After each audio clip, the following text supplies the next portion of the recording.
नमस्कार किसान भाइयों, स्वागत है आपका। किसान भाइयों, हम अपने खेतों में डीएपी, यूरिया, पोटाश और जिंक जैसे महंगे खाद डालते हैं।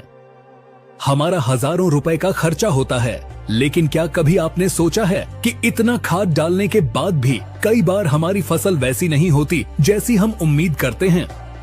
आखिर क्यों? क्या हो रहा है हमारी मिट्टी के अंदर? क्या जो खाद हम डाल रहे हैं वो पौधे को मिल भी रहा है या मिट्टी में ही पड़ा पड़ा बेकार हो रहा है? आज की इस वीडियो में हम बात करेंगे खेती के उस छुपे हुए सुपर हीरो की, उस अदृश्य ताकत की, जो अगर आपके खेत में है तो आप कम खाद में भी बम्पर पैदावार ले सकते हैं। जी हाँ, हम बात कर रहे हैं माइकोराइजा की। आज हम इस वीडियो में माइकोराइजा का पूरा काला सच और सफेद सच दोनों खोलेंगे। हम जानेंगे कि आखिर ये माइकोराइजा है क्या, ये काम कैसे करता है, इसके अंदर VAM क्या है, और सबसे बड़ी बात, बाजार में जो माइकोराइजा मिल रहा है क्या वो असली है? कहीं आप माइकोराइजा के नाम पर कोयले का पाउडर तो नहीं खरीद रहे? असली और नकली की पहचान कैसे करें, यह हम आपको आज लाइव डेमो की तरह समझाएंगे। और वीडियो के अंत में एक बहुत जरूरी बात कि इसे किन खादों के साथ भूलकर भी नहीं मिलाना चाहिए। तो कुर्सी की पेटी बांध लीजिए, क्योंकि अगले कुछ मिनटों में आपको वो जानकारी मिलने वाली है जो आपके खेती के नजरिए को हमेशा के लिए बदल देगी। चलिए सबसे पहले बिल्कुल आसान भाषा में समझते हैं कि आखिर ये माइकोराइजा बला क्या है। दोस्तों, माइकोराइजा दो शब्दों से मिलकर बना है। माइको का मतलब होता है फूंद और राइजा का मतलब होता है जड़, यानी यह एक ऐसी फफूंद है जो पौधे की जड़ों के साथ रहती है। लेकिन घबराइए नहीं, फफूंद का नाम सुनकर डरिए मत। हर फफूंद दुश्मन नहीं होती। हमारे खेतों में दो तरह की फफूंद होती हैं। एक वो जो बीमारी फैलाती हैं, जैसे जड़ गलन या उकठा रोग, और दूसरी वो जो पौधे की दोस्त होती हैं, जिन्हें हम मित्र फफूंद कहते हैं। माइकोराइजा किसान का सबसे बड़ा मित्र है। इसे आप ऐसे समझिए जैसे हम इंटरनेट के लिए वाईफाई का इस्तेमाल करते हैं। अगर आपके फोन का नेटवर्क कमजोर है तो वाईफाई उसे ताकत देता है। ठीक उसी तरह पौधे की अपनी जड़ें सीमित होती हैं। वो मिट्टी में एक हद तक ही फैल सकती हैं, लेकिन जब आप खेत में माइकोराइजा डालते हैं तो यह पौधे की जड़ों के साथ चिपक जाती है और मिट्टी के अंदर अपना एक विशाल नेटवर्क, एक जाला बिछा देती है। यह जाला इतना बारीक होता है कि नंगी आंखों से दिखाई नहीं देता, लेकिन यह उन जगहों तक पहुंच जाता है जहां पौधे की मोटी जड़ें कभी नहीं पहुंच सकती। तो सरल शब्दों में माइकोराइजा पौधे की जड़ों का विस्तार है। यह पौधे के लिए एक डिलीवरी बॉय का काम करता है, जो दूर दूर से पोषक तत्व लाकर पौधे के मुंह तक पहुंचाता है। अब थोड़ा तकनीकी गहराई में चलते हैं ताकि आप समझ सकें कि कंपनी वाले आपको क्या बेच रहे हैं। अक्सर आपने पैकेट पर लिखा देखा होगा VAM। इसका क्या मतलब है? VAM का पूरा नाम है वेसिकुलर अर्बस्कुलर माइकोराइजा। यह नाम थोड़ा कठिन है, लेकिन इसका काम बहुत जादुई है। इसे 3 हिस्सों में समझते हैं। पहला है जुड़ाव। जब आप माइकोराइजा को मिट्टी में डालते हैं तो इसके बीजाणु सक्रिय हो जाते हैं और पौधे की जड़ों के अंदर घुस जाते हैं। यह कोई जबरदस्ती घुसपैठ नहीं है, बल्कि यह एक सहजीवी संबंध है। यानी तुम मुझे खून दो, मैं तुम्हें आजादी दूंगा की तर्ज पर तुम मुझे खाना दो, मैं तुम्हें पानी और खाद दूंगा। दूसरा है वेसिकल्स। जड़ों के अंदर घुसने के बाद यह फफूंद गुब्बारे जैसी संरचना बनाती है, जिसे वेसिकल्स कहते हैं। ये गुब्बारे भोजन का गोदाम होते हैं। जब पौधे को मुसीबत आती है या सूखा पड़ता है तो यही गोदाम पौधे को जिंदा रखता है। तीसरा है अर्बस्कल्स।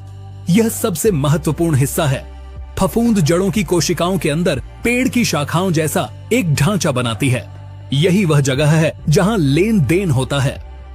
फफूंद मिट्टी से जो फास्फोरस, जिंक, कॉपर और पानी खींच कर लाती है, वो इन्हीं अर्बस्कल्स के जरिए पौधे को देती है, और बदले में पौधा प्रकाश संश्लेषण से जो ग्लूकोज बनाता है वो फफूंद को देता है। यह कुदरत का बनाया हुआ सबसे बेहतरीन इंजीनियरिंग मॉडल है। एक पौधा अपनी जड़ों से जितना फास्फोरस ले सकता है, माइकोराइजा उसे 10 से 100 गुना तक बढ़ा देता है। सोचिए, आपने खेत में DAP डाला। DAP का फास्फोरस मिट्टी में जाकर फिक्स हो जाता है, जम जाता है। पौधे की जड़ें उसे नहीं उठा पाती, लेकिन माइकोराइजा उस जमे हुए पत्थर बने फास्फोरस को भी घोलकर पौधे को पिला देता है। यही इसका असली काम है। किसान भाइयों, अब आते हैं इस वीडियो के सबसे महत्वपूर्ण हिस्से पर। बाजार में लूट मची है। माइकोराइजा के नाम पर किसानों को काली राख, कोयला या ह्यूमिक एसिड बेचा जा रहा है। आप पैसे भी खर्च कर रहे हैं और रिजल्ट भी नहीं मिल रहा। तो आप असली माइकोराइजा की पहचान कैसे करेंगे? खेत में डालने से पहले ये 4 टेस्ट जरूर करें। टेस्ट नंबर 1, पैकेट और FCO की जांच। सबसे पहले पैकेट को ध्यान से देखें। भारत सरकार के नियम के अनुसार हर बायो फर्टिलाइजर पर FCO का नंबर होना अनिवार्य है। इसके अलावा पैकेट पर IP काउंट लिखा होना चाहिए, जैसे 60 IP प्रति ग्राम या 1200 IP प्रति ग्राम। IP का मतलब है उस पाउडर के 1 ग्राम में कितने जिंदा बीजाणु हैं। अगर पैकेट पर सिर्फ ग्रोथ प्रमोटर लिखा है और IP काउंट गायब है तो समझ जाइए दाल में कुछ काला है। टेस्ट नंबर 3, खुशबू। असली माइकोराइजा एक जैविक उत्पाद है। इसे हाथ में लेकर सूंघें। असली माइकोराइजा में से मिट्टी जैसी सौंधी खुशबू आएगी या फिर कोई गंध नहीं आएगी। लेकिन अगर नकली है तो उसमें से केमिकल जैसी, दवा जैसी या बहुत अजीब सी तेज बदबू आए तो समझ लीजिए इसमें केमिकल मिलाया गया है ताकि आपको जल्दी रिजल्ट दिखे, लेकिन यह असली फफूंद नहीं है। टेस्ट नंबर 4, जड़ों का विकास। यह सबसे सटीक प्रमाण है। अगर आपने खेत के एक हिस्से में असली माइकोराइजा डाला है और दूसरे में नहीं, तो 30-35 दिन बाद दोनों जगह से एक पौधा उखाड़ें। उनकी जड़ों को पानी से धोएं। जिस पौधे में असली माइकोराइजा होगा उसकी जड़ें बहुत घनी होंगी, जड़ों का गुच्छा बहुत ज्यादा होगा और जड़ें लंबी होंगी। नकली वाले में जड़ें सामान्य रहेंगी। असली माल मिल गया। अब इसे डालने का सही तरीका क्या है? क्योंकि गलत तरीके से डाला तो असली माल भी काम नहीं करेगा। माइकोराइजा को खेत में देने के 2 सबसे अच्छे तरीके हैं। पहला, बुवाई के समय। यह सबसे अच्छा समय है। जब आप बीज बो रहे हो तभी माइकोराइजा को मिट्टी में मिला दें। अगर दानेदार है तो 4 से 5 किलो प्रति एकड़। अगर पाउडर फॉर्म में है तो 200 से 250 ग्राम प्रति एकड़। ध्यान रहे, माइकोराइजा को बीज के पास गिरना चाहिए, क्योंकि जैसे ही बीज अंकुरित होगा और जड़ निकलेगी, माइकोराइजा को तुरंत उस पर चिपकना होता है। अगर जड़ और माइकोराइजा में दूरी ज्यादा हुई तो यह फफूंद मर जाएगी। दूसरा तरीका है पहली सिंचाई पर। अगर आप बुवाई के समय चूक गए हैं तो पहली सिंचाई के समय इसे खाद या मिट्टी में मिलाकर फेंक सकते हैं या ड्रिप से चला सकते हैं। लेकिन 30-40 दिन की फसल होने के बाद इसका बहुत ज्यादा फायदा नहीं मिलता, क्योंकि तब तक जड़ें काफी बन चुकी होती हैं। किसान भाइयों, अब जो मैं बताने जा रहा हूँ यह सबसे महत्वपूर्ण हिस्सा है। 90% किसान यही गलती करते हैं। माइकोराइजा एक जिंदा फफूंद है। अगर आप इसे मारने वाली दवाई के साथ डाल देंगे तो यह काम कैसे करेगा? सावधानी नंबर 1, फफूंदनाशक से दुश्मनी। माइकोराइजा खुद एक फफूंद है। अगर आप इसे किसी भी फफूंदनाशक जैसे कार्बेंडाजिम, मैनकोजेब, साफ या सल्फर के साथ मिलाकर डालते हैं तो यह तुरंत मर जाएगा।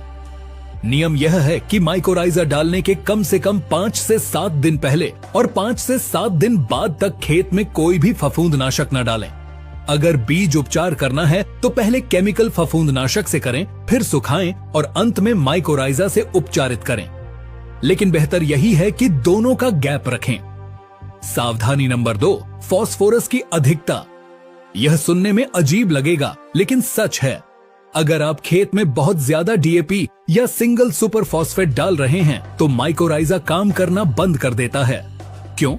क्योंकि जब पौधे को मिट्टी में आसानी से ढेर सारा फास्फोरस मिल जाता है तो पौधा माइकोराइजा को सिग्नल भेजता है कि मुझे तुम्हारी जरूरत नहीं है। इसीलिए अगर आप माइकोराइजा डाल रहे हैं तो आप अपनी DAP की मात्रा को 20-25% कम कर सकते हैं। इससे आपका पैसा भी बचेगा और रिजल्ट भी अच्छा आएगा।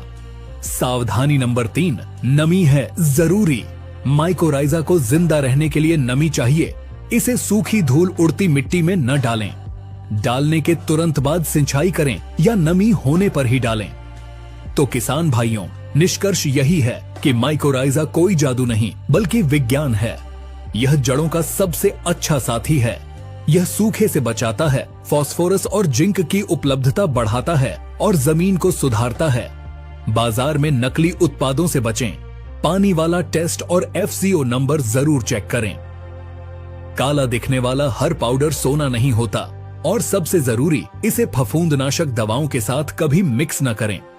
अगर आप इन छोटी छोटी बातों का ध्यान रखेंगे तो आपकी फसल में कम खर्चे में ऐसी हरियाली आएगी कि पड़ोसी भी पूछेंगे, भाई इस बार क्या डाला है। उम्मीद है आपको माइकोराइजा की यह A to Z जानकारी पसंद आई होगी। हमने कोशिश की है कि असली और नकली का भेद आप तक सही ढंग से पहुंचे। इस वीडियो को अपने साथी किसानों के साथ व्हाट्सएप ग्रुप्स में शेयर 1 जरूर करें ताकि वो भी नकली उत्पादों की ठगी से बच सकें। यह वीडियो आपको अच्छी लगी हो तो वीडियो को लाइक जरूर करें और चैनल को आपने अभी तक सब्सक्राइब नहीं किया है तो कृपया चैनल को सब्सक्राइब कर लीजिए। आने वाले समय में हम किसानों के लिए बहुत उपयोगी वीडियो लाने का प्रयास कर रहे हैं। हम दिन रात आपके लिए मेहनत कर रहे हैं। मिलते हैं अगली वीडियो में एक और नई और सटीक जानकारी के साथ। तब तक के लिए धन्यवाद। जय हिंद, जय किसान।